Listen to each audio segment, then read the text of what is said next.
talk about the rock star teachers and students that you have in your schools. Absolutely. So good evening, because now it's evening, right? It's late evening. We are so happy to be here.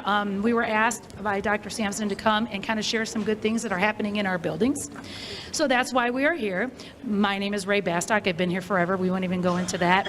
But we are, who's clicking the button? Are you clicking the button? Good. We are here to talk about what is going right in our schools.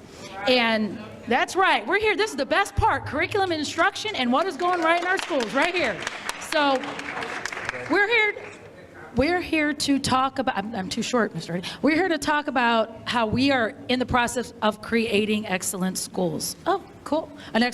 Creating a system of excellent schools. So we're going to start with talking about Admiral King Elementary, and Lori Witt's going to talk about what she's doing as far as the ELA shifts.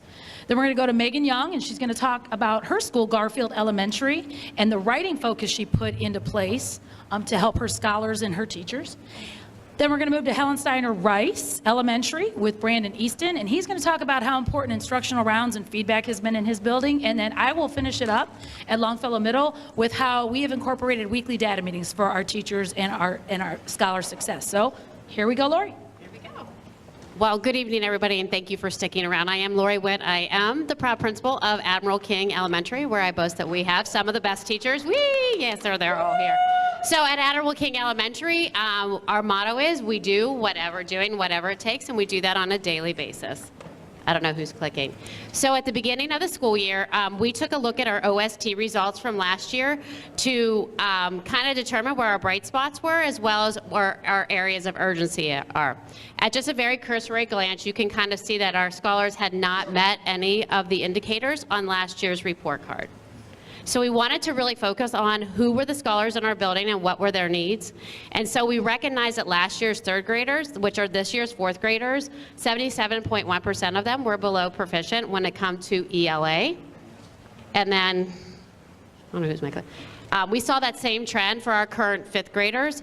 Looking at their results, that we had 41.7% of our scholars that did not meet proficient standards. So obviously that created a sense of urgency within our fabulous teachers and staff. So we got together and we understood that we needed to narrow our focus this year on ELA, in particular paying attention to the 3 shifts in the standards, as well as how that would impact our focus in what we would be doing within our classroom. So our teachers really stepped up to the plate and really honed in on ELA for this year.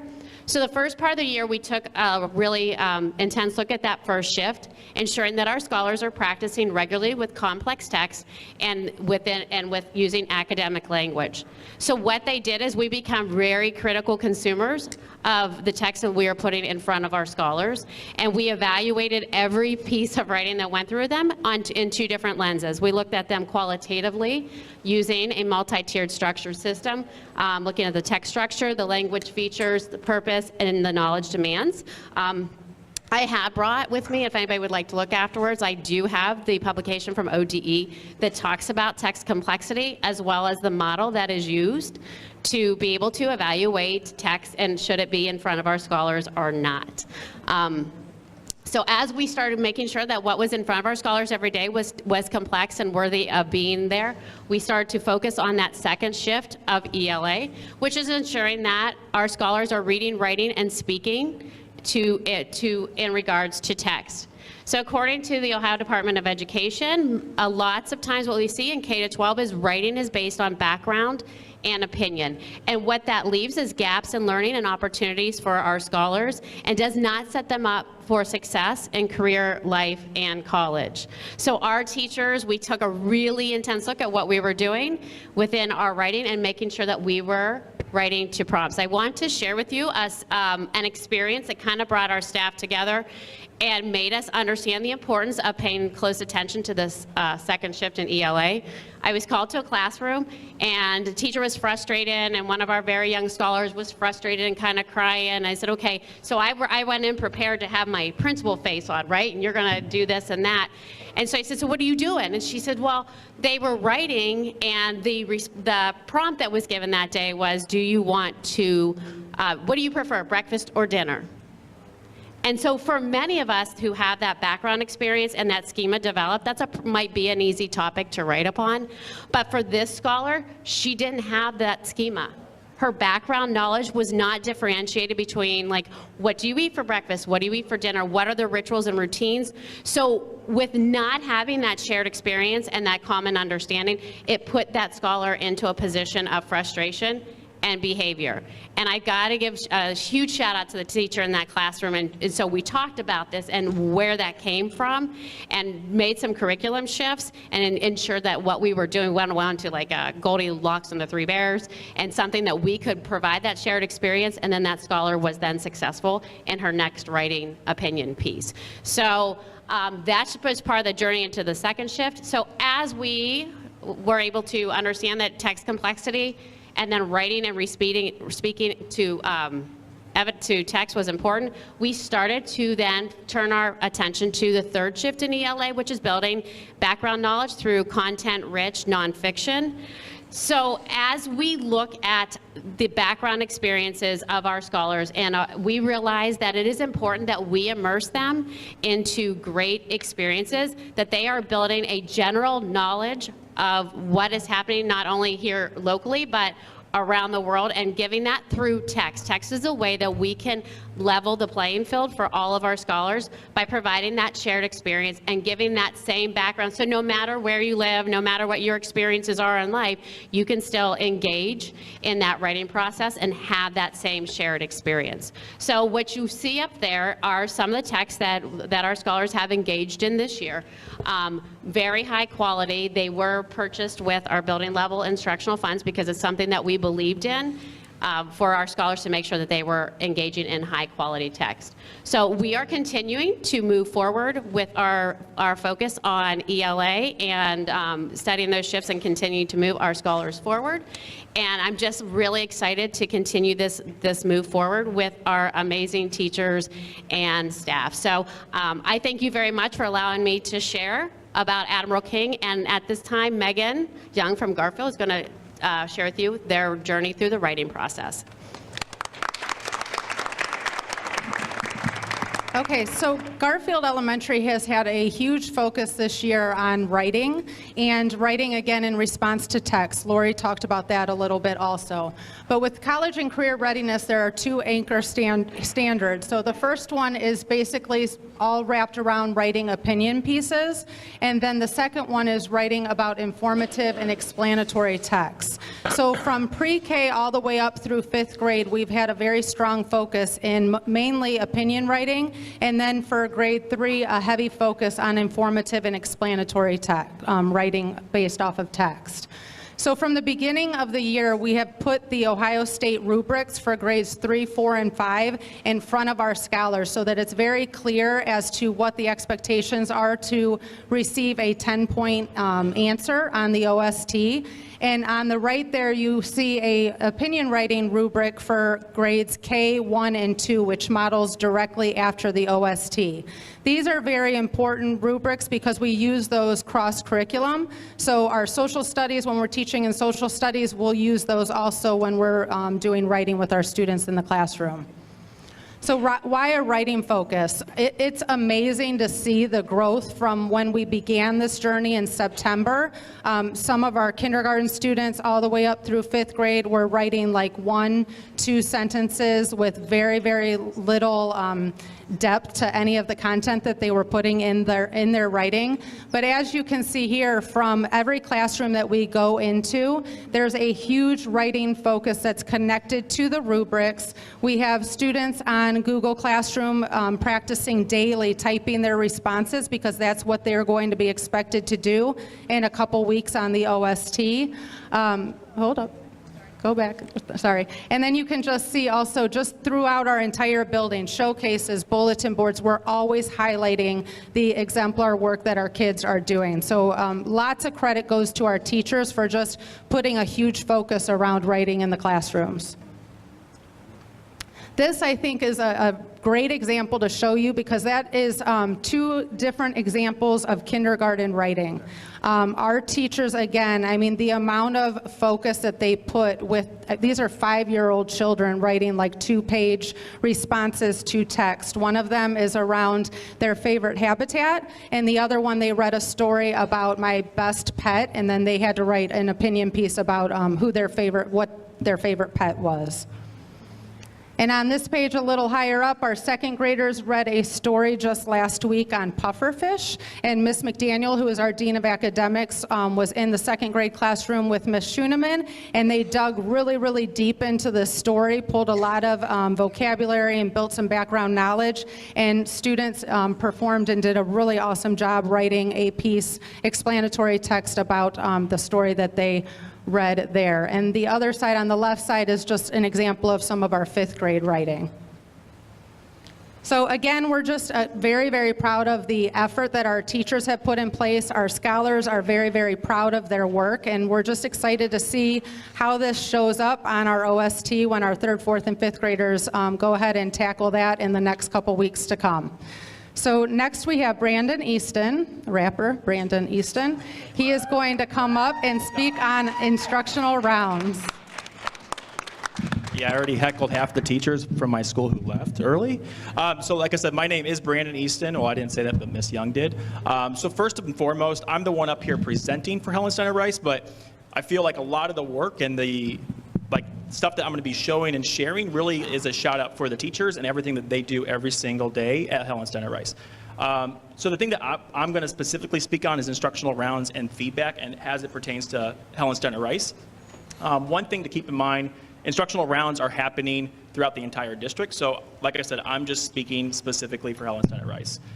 So way back in the beginning of the year, like when we were introducing those instructional rounds, those whetstones, getting in the classroom, we were all about compliance. We were all about getting in the classroom, our leaders getting in the classroom, giving the teachers feedback, and finalizing it. And then so it really wasn't until the 3 of us came together and we really started asking ourselves, what is the purpose of the instructional rounds? And it was there where we started realizing it's really for that feedback purpose. It's really to grow our teachers and to help support our teachers. And so it was really now, rather than just a compliance, we were really being more specific about trying to get into every single teacher's classroom for feedback, and not as a gotcha, not as an evaluative, but really as a support. How can we help support you? And then so you can see, like on the bottom, they referenced the big board earlier. So this is a big board just of Helen Steiner Rice, and really just looking at the top line, which is the instructional round feedback. And then so just looking at the progression and just the amount of feedback that we're getting in the classrooms with the feedback. So you can go to the next slide. And then so kind of just talking back, so like the instructional rounds was great. So we were doing the instructional rounds, we were finalizing, everything was good. But then comes the feedback piece. So we're like, well, are we sure that teachers are actually reading the feedback?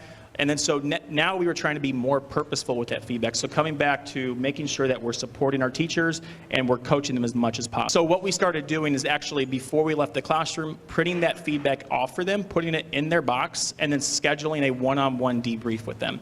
Once again, just a time to debrief with the teacher, talk about something that we saw specifically, and then also a chance for them to ask questions, but then also a chance to provide support and that coaching as well. With that, we started creating what was called TOOTS, and TOOTS was created last year, and so it's teachers observing other teachers. And the idea behind this is we have phenomenal teachers in our classroom. We don't need to necessarily leave the school.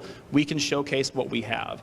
And so typically a lot of times how it works, like even during a debrief, a teacher will ask, hey, can I go and see such and such teacher who's doing something maybe in their classroom, or maybe I want to see how does differentiation work. And so a lot of times now what we will do is that teacher will have a chance to go with a particular administrator into another teacher's classroom to observe. And then while that's taking place, another administrator will basically cover that teacher's classroom. So it's not during their planning, but it's something that, the biggest thing with this, we don't want teachers to replicate what they see. We want them to reflect. So when you go in and you're seeing another teacher, it's really that reflection piece. So really there's a time afterwards to talk with the teacher who is observing, the teacher who is being observed, and then the administrator as well. Okay, now you can go on, and then I'll do a little plug. So if anyone, there was much larger, so I was expecting my YouTube numbers to jump up. I only have 24 subscribers. Oh, you can't hear me? Bring the mic over. Oh, your sound doesn't work? Well, we don't have to play it. because what I was going to do after the meeting, make sure you log on YouTube, click Brandon Easton, make sure you click the right Brandon Easton. There is 2 of them out there. The other one has a lot more subscribers. There's a lot of people here, though. There's a lot. So if you get bored, so Wait, ain't it, lady who was up to all good? Started giving feedback in our neighborhood. I got one little tip, and Dean got scared and said we're looking at our rounds and we can't be okay there. I looked for a teacher for direction was clear. The teacher said help for my class this year. If anything, I thought this belief was rare, but I thought forget it, the feedback is there. I pulled up to the school about 7 till 8. Yelled to the deans, you're here, you're not late. I looked at my schedule. We were finally there to sit in the class. and on to the YouTube, click the correct Brandon Easton, and it's probably one of the more current videos. Mr. Easton, I have a question. What's that? I have a question for No you. questions. Toots, is that a district-wide practice? No. I love it. I really believe the best professional development for teachers is working and watching other teachers. So hats off to you for that. And by the way, I've received great feedback about you and your leadership, so keep up the great work.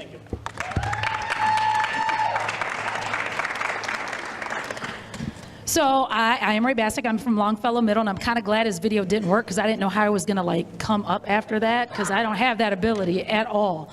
But at Longfellow Middle, one of the points of pride for us is the weekly data meetings that we've been having.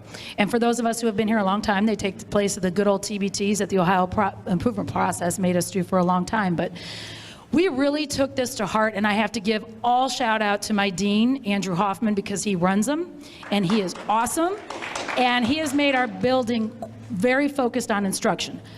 So we are talking about weekly data meetings, and in those weekly data meetings, we talk about complex text, we talk about standards focus, we talk about the aspects of rigor in math. We go to backwards designs to look at assessments with the standard first, and then figure out how we're going to get those kids from that standard to that assessment. We talk about scaffolding instruction, about rigor and engagement in classrooms. We talk about emphasis on student work, driving instructional decision-making in our weekly data meetings, but this is probably the most important one for me. Providing targeted feedback to our scholars through development of leveled assessments to transition to standards-based grading. That is so important because when you hear our scholars talk at Longfellow, you will hear them say, I'm at a mastery of a 3. I know I can get a 4, or man, I'm at a 2, and I know at that 2 means I'm really at the basic level or limited level, and I gotta move up. So that is so important for our scholars. Sarah, woo. So when we have these weekly data meetings, we focus on standards and backwards designs. We talk about what our scholars need to know and be able to do. What does that standard say to us? Then we talk about what's that previous standard below it, because if we have gaps, we need to address that to get our kids to where they need to be. We also talk about math. We talk about conceptual, procedure, and application. Those are the rigor pieces in math, because a lot of times, especially like if you're like me and you're not a math person and it goes over your head, we're very stuck on the procedural part, but math is so much more. And we need to give our scholars that ability to think conceptually in math. And then we ask how we're determining mastery. So this is another point of pride that I have to say the teachers at Longfellow, they are amazing. I was so shocked that this happened so quickly. We talked about creating assessments that determine mastery. So when our teachers are looking at the standard and they're looking at backwards design and they're looking at what kids have to know and be able to do, they're creating assessments that determine where those students are. Are they at a mastery level? Are they advanced? Are they below? Where do I need to go? It's amazing what the teachers have done with this, and the scholars know where they are, and isn't that the most important piece? That the kids know where they are. Next steps, then we talk about planning for engagement and rigor. So we get the standard, we talk about what they know, we have to know, what they have to be able to do, we talk about where they need to end up at that assessment and what we need to see from them, but then we talk about what's the meat. How do we deliver that lesson? So those are the things we talk about at weekly data meetings: scaffolding, instruction, not text. We have got to stop lowering text for our kids. They can do it. We just have to teach them how. If we don't expose them to grade level text, we are doing them a disservice. And we need to start focusing on that. We talk about do nows, instructional routines that focus on addressing previous learned content. And then we talk about the tasks that they're doing. What are they doing? And I'm talking engagement. I'm not talking about walking in a classroom and seeing a student just do a worksheet. I'm talking about, are they talking about the content? Are they talking where they are in that content? What are they doing? Are they truly engaged in their learning? And then we talk about exit tickets, which is so key. When that scholar walks out of that classroom, How do I know as a teacher they got what I taught that day? If I'm not assessing that when they walk in, then I'm not doing them justice either. So we really talk about that.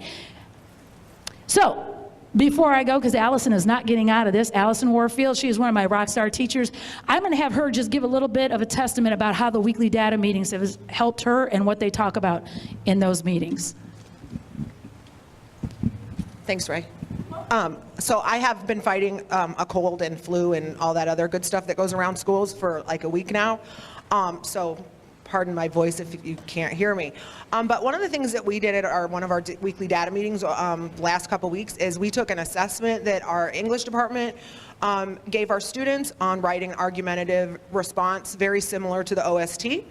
And we came together as an English department and we shared what our scholars had done. And then we went through the rubric that the state provides, and we graded them like the state does. And we were able to see some trends. I know for my students, we saw a trend that they were not sticking to the side that they picked. They were kind of going back and forth. They were looking more at it like a pro and con rather than stating their claim and keeping to the claim. Which was super beneficial. So I went back to the classroom actually that next period, because my plan's 7th, I went 8th period, and I was like, listen, when you make a claim, you have to stick to it. Whether you agree with it or not, you stick to it, and that's what you write about. And so I used it to guide my instruction immediately. So it's super beneficial, and Ray's not kidding. Andy, our Dean of Academics, is super awesome. Like, he keeps everything together for us academically, so.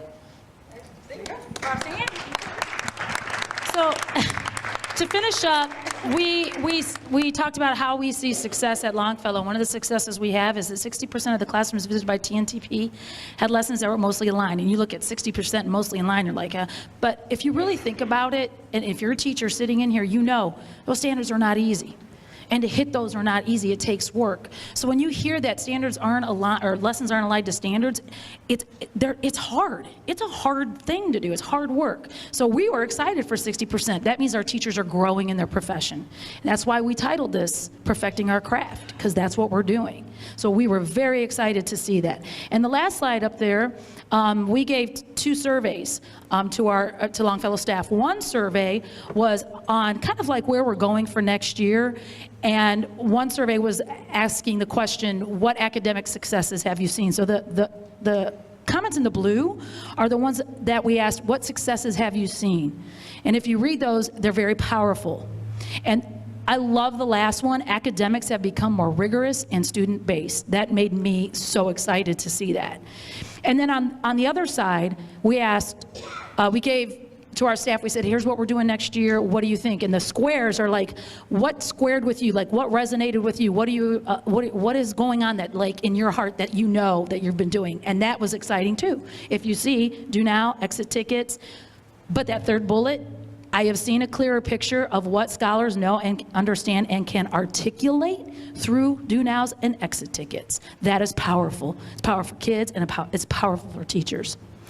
The hearts, I was excited because it was, what do you feel now? And we had so many confident, bring on next year. I'm understanding standards-based grading because those leveled assessments help them do that. So I was really excited to see that we are very confident in coming up to next year. So as I end, as again, I've been here for a long time. I've taught with a lot of you out there and that were sitting out there. I have been a principal for some of you and a boss, and there are really, really great teachers. With that being said, I know we talk about resources and textbooks, but none of that can replace the person in the classroom. And I get nervous when I hear so much emphasis on text, because that's not you. You are the difference maker in the classroom. And many of you, most of you that I encounter every day and have worked with are some of the greatest people and teachers I've seen. But go home and reflect, because if somebody next to you isn't doing that, you need to be honest with them, because it only helps you and our scholars. So that's what I ask. After all of this meeting, after all the hoopla, after everything we talked about, just go and reflect Are you doing, and is everyone that you encounter and everyone you're teaching with doing what's best for kids every day? Everything that all of us talked about is what's best for kids, whether it's Mr. Hardy sitting here or somebody else. That's what's important.